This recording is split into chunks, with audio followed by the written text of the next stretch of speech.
స్త్రీల హక్కుల పరిరక్షణ, ఆత్మరక్షణ అనే అంశంపై Vasanthalakshmi charitable trust chairperson T Vasanthalakshmi నెల్లూరులో అవగాహన సదస్సును ఏర్పాటు చేశారు. ఈ సదస్సుకు మాజీ మంత్రి, శాసనమండలి సభ్యులు సోమిరెడ్డి చంద్రమోహన్ రెడ్డి, రాష్ట్ర మానవ హక్కుల సంఘం కమిషనర్ ఈ సుబ్రహ్మణ్యం, ప్రముఖ న్యాయవాది వేనాటి చంద్రశేఖర్ రెడ్డి ముఖ్య అతిథులుగా హాజరయ్యారు. సదస్సులో భాగంగా విపత్కర పరిస్థితుల్లో ఆత్మరక్షణకు ఎలా పోరాడాలి అనే అంశంపై కొందరు విద్యార్థినులు కరాటేను ప్రదర్శించారు. ఈ కరాటే ప్రదర్శన ప్రత్యేక ఆకర్షణగా నిలిచింది.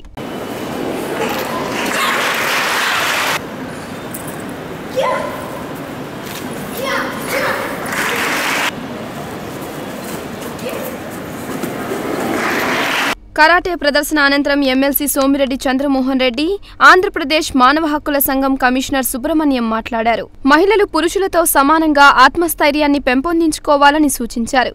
పురుషులతో తాము తక్కువన్న భావన వస్తేనే భేదాలు వస్తాయని, మనసులో అది రానివ్వకుండా ఉంటే అందరూ సమానమేనని అన్నారు.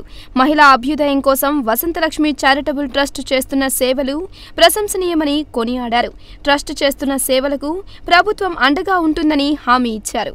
రాబోయే రోజుల్లో ముఖ్యంగా మన సోమిరెడ్డి చంద్రమోహన్ రెడ్డి సార్ని రిక్వెస్ట్ చేస్తున్నది ఏంటంటే, రాబోయే రోజుల్లో ప్రతి ఒక్క గవర్నమెంట్ స్కూల్లో కానీ, ప్రతి ఒక్క పాఠశాలలో కానీ, ప్రైవేట్ కావచ్చు, పబ్లిక్ కావచ్చు, ప్రతి ఒక్క చోట కూడా పీటీ క్లాసులు లాగా, అలాగే సెల్ఫ్ డిఫెన్స్ ట్రైనింగ్ ప్రోగ్రామ్ అనేది కూడా వన్ ఆఫ్ ద కంపోనెంట్ గా పెట్టగలిగితే ఆడపిల్లలు నిర్భయంగా ఏ మారుమూల ప్రాంతంలో ఉన్నా సరే వాళ్ళని వాళ్ళు కాపాడగలిగేటువంటి స్థాయిలో ఉంటారనేది మేము నమ్ముతున్న సిద్ధాంతం.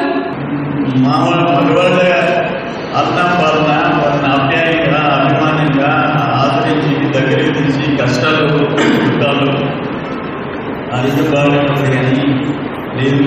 బిడ్డని పెంచి పెంచి నుంచి పెద్దవాళ్ళు చేసేంత వరకు మీ రోలు, మీ పాత్ర అనిపించడం, దానికి ప్రత్యామ్నాయం లేదు.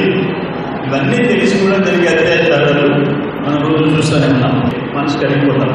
అటువంటి జరగకుండా ఉండాలని చెప్పేసి అందరూ కోరుకోవాల్సిన సమయం. ఏదేమైనా జనాభా పెరిగిపోతుంది. వాళ్ళ సినిమాలు ఉండటం అయితేనేమి, సీరియల్స్ ఉండటం అయితేనేమి, వీటన్నిటి వల్ల కూడా చెడు ప్రభావం పడుతుంది. వాటి నుంచి మీరు రక్షించుకునేదానికి తప్పనిసరిగా విధిగా శిక్షణ తీసుకోవడం చాలా సంతోషం. మీకు మంచి భవిష్యత్తు ఉండాలని చెప్పేసి కోరుకుంటూ